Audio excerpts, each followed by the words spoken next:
عالم میں ہے نرالا، اعلیٰ ہے اس کا مقام، مرکز تحفظ اسلام، مرکز تحفظ اسلام۔ بسم اللہ الرحمن الرحیم، الحمد للہ رب العالمین، والصلاة والسلام على اشرف الانبیاء وسید المرسلین وعلى آلہ وصحبہ اجمعین ومن تبعہم بإحسان فی کل زمان ومکان الى یوم الدین۔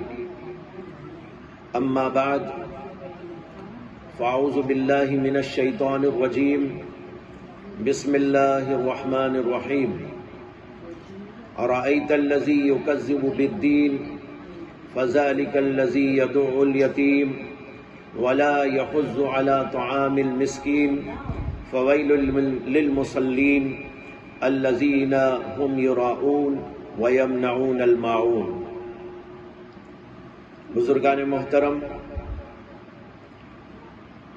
سورۃ الماعون کی تلاوت میں نے کی ہے اس وقت، اور کل بھی اسی سورۃ کریمہ کو آپ کے سامنے پیش کیا گیا تھا، اور بتایا تھا کہ اس سورت میں منکرین آخرت کی اخلاقی گراوٹ کو بتانا مقصود ہے، اور اس بات کو بتانا کہ آخرت پر یقین کس قدر اہمیت کا حامل ہے۔ اس سلسلے میں اللہ تبارک و تعالیٰ نے پہلی آیت میں تو یہ فرمایا تھا، ارأیت الذی یکذب بالدین، کیا تم نے دیکھا اس آدمی کو جو بدلے کا انکار کرتا ہے، یعنی اس بات کا انکار کرتا ہے کہ آخرت آنے والی ہے اور جزا اور سزا کے اس کے اندر فیصلے ہونے والے ہیں، اس کا انکار کرتا ہے۔ اس کے بعد یہاں سمجھنے کی بات یہ ہے کہ آخرت کا انکار کرنے والے دو قسم کے لوگ ہیں۔ ایک وہ جو کھلم کھلا انکار کرتے ہیں، اور دوسرے وہ ہیں جو کھلم کھلا انکار نہیں کرتے لیکن در پردہ انکار کرتے ہیں، یعنی بظاہر تو کہتے ہیں کہ ہم ایمان رکھتے ہیں، لیکن حقیقت کے اندر ان کو آخرت پر ایمان نہیں ہوتا۔ جیسے اللہ نے ان کا ذکر کرتے ہوئے قرآن میں فرمایا ہے، وَمِنَ النَّاسِ مَن يَقُولُ آمَنَّا بِاللَّهِ وَبِالْيَوْمِ الْآخِرِ وَمَا هُمْ بِمُؤْمِنِينَ۔ بعض لوگ ایسے ہیں جو اپنی زبانوں سے کہتے ہیں کہ ہم اللہ پر ایمان رکھتے ہیں اور آخرت پر ایمان رکھتے ہیں، حالانکہ وہ مومن نہیں ہیں، یہ منافقین تھے۔ تو دو قسم کے لوگ ہوتے ہیں جو آخرت کو نہیں مانتے، ایک کھلم کھلا انکار کرنے والے، ان کو کافر کہا جاتا ہے، نہ ماننے والے کہا جاتا ہے، اور دوسرے وہ لوگ ہیں جو زبانی طور پر کہتے ہیں کہ ہم اللہ کو مانتے ہیں، آخرت کو مانتے ہیں، لیکن حقیقت میں وہ نہ اللہ کو مانتے ہیں نہ آخرت کو مانتے ہیں، یہ منافقین۔ اس سورۃ کریمہ میں ان دونوں قسم کے لوگوں کے کچھ احوال بیان کیے گئے، کچھ احوال، پورے احوال تو اس کے اندر بیان نہیں فرمائے، اسے کہ دوسرے مواقع پر اللہ نے منافقین کا حال بھی مختلف جگہ مختلف انداز سے کہیں تفصیلاً اور کہیں اختصاراً بیان فرمایا۔ اسی طریقے پر کفار کا حال بھی جگہ جگہ قرآن مجید کے اندر موجود ہے۔ یہاں پر اس چھوٹی سی سورت کے اندر کفار کا جو آخرت کو نہیں مانتے ان کا حال بھی مختصر بیان کیا ہے، اور اسی طریقے پر منافقین کا حال بھی کچھ اس کے اندر بیان فرمایا گیا ہے۔ پہلے اللہ تعالیٰ نے کافروں کا حال بیان کیا اور فرمایا، ارأیت الذی یکذب بالدین فذلک الذی یدعو الیتیم ولا یحض